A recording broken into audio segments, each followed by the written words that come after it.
Well, I lied already. I told Chris, he said, "Have you done comedy before?" And then I said, "Yes." And then I had to put the disclaimer in there, just not at Springfield. So officially, no, I have not.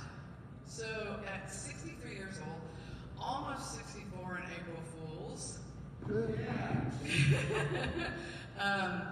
there's not much left that has any virgin anything anywhere. So tonight's my first night, and I probably won't need any spit. However, I was really happy to see Darren here because last week I was here, and I'm prepared for you today. I'm not a germaphobe, but I do know you just touched this mic. How we made that? So I needed to put a little Trojan stuff on it. So I had to ask my son because we don't need them anymore. Turns out when things change, the more miles you put on your body. It's not age, because up here, it's still the same thing. It's just that these thoughts disagree with the reflection in the mirror. It's like, oh, no, no, no, no, no. So you put the 25-watt bulbs back in there, and it's like, yeah, that's better. So what happens when you take the blue pill? Last time you took the blue pill, anyone? No? It could have been yesterday, but you know, after a while, who fucking knows?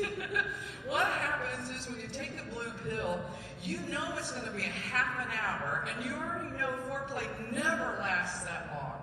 So what happens is you get in the mood, and you need the booster, so you take the blue pill. So we took the blue pill, he took the blue pill for us, because you know, don't let these fool you. I have a penis.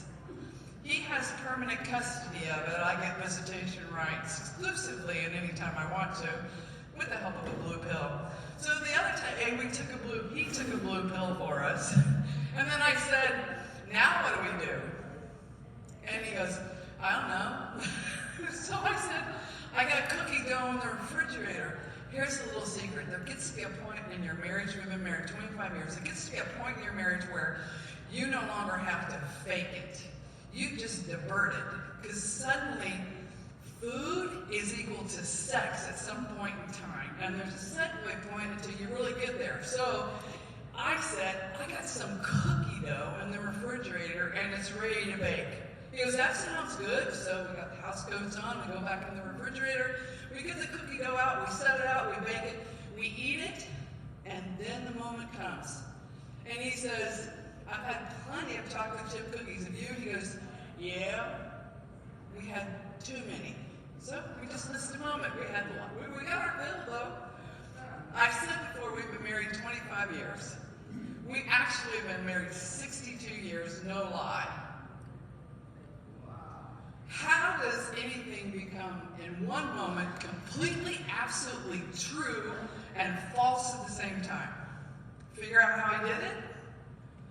He was married once before, and I was married twice, and when you add up all those years, it's 62. We've been married 25 years. We got 5 kids. We got 4 sons and 1 daughter. The daughter was proof that the 5-second rule is absolutely a myth. Doesn't work. She came along and she ruined it for everybody. She worked harder, she played harder, she really fought with them all. I brought my notes because they said, you're going to get nervous. So I'm nervous. Doing great. Oh God, I'll give you another quarter, thank you. So, in a former life, I had insider information, 10 years, and I always hate to say this, I really hate to say this. I retired from being a United Methodist pastor. Yeah, said no, it's what the fuck? If I could, I would turn my head around and spew green pea soup. So when I talk about myths, I can tell you the insider myth.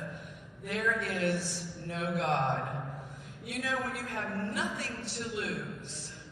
I lost my house, I lost my finances. I lost my career. I didn't lose the student loan debt board, but they kicked my ass out when I went with a parishioner to tell, so she could tell that the former clergy person was banging all the people he was marrying and counseling and everything else. So I got kicked out because I'm not a team player. Fuck your team.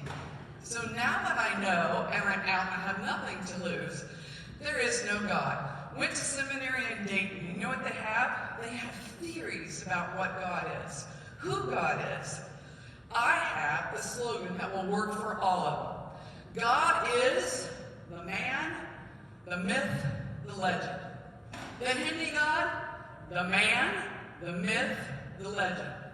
The Jewish God, the man, the myth, the legend. Nobody's seen him. He's always a man. And no one ever wants to believe that they might have been conned. The man, the myth, the legend. Well, here's two more. One more is, I'm a little psychic. I don't like the word, I hate categories for the reason that you brought up, Cliff. Because categories, by the time you get this many miles on, then you know categories are the way to herd people out onto a truck and wherever else they keep wanting to move them. Because one white person, I never told I was white. I was never told I was a girl. I was never told I was a woman. I was never told that I would not be ready for sex at 9 years old.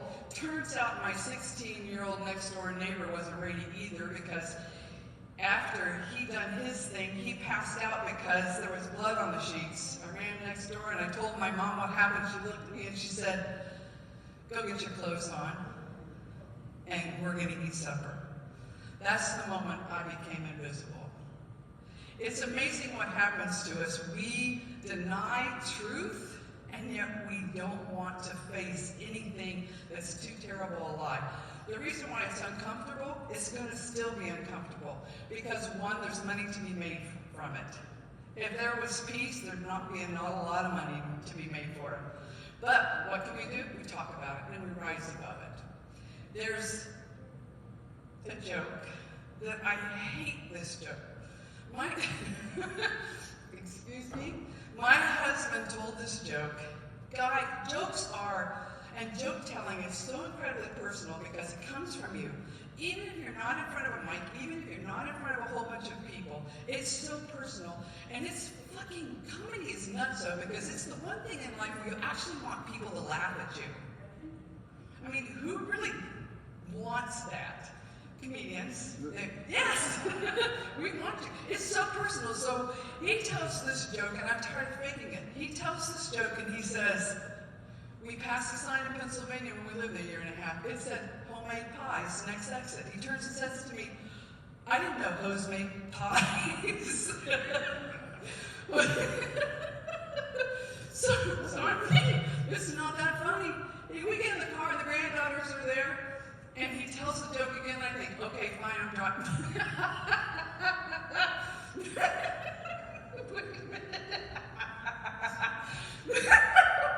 And then he says to the grandkids, the granddaughters, homemade pies. I didn't know they make those. Well, they're 9, 13, and 14. Of course they didn't. So I started laughing hysterically, and before you knew it, the whole caravan of all the little girls are laughing, and nobody knows what's going on. When it gets shitty and it gets to be more than what you can handle, just start laughing. Fuck it off. Thank you. I'll take this off. Good. That's the best first time I ever had. Thank you. Give it up for Chris. Phyllis K, everybody. Phyllis K.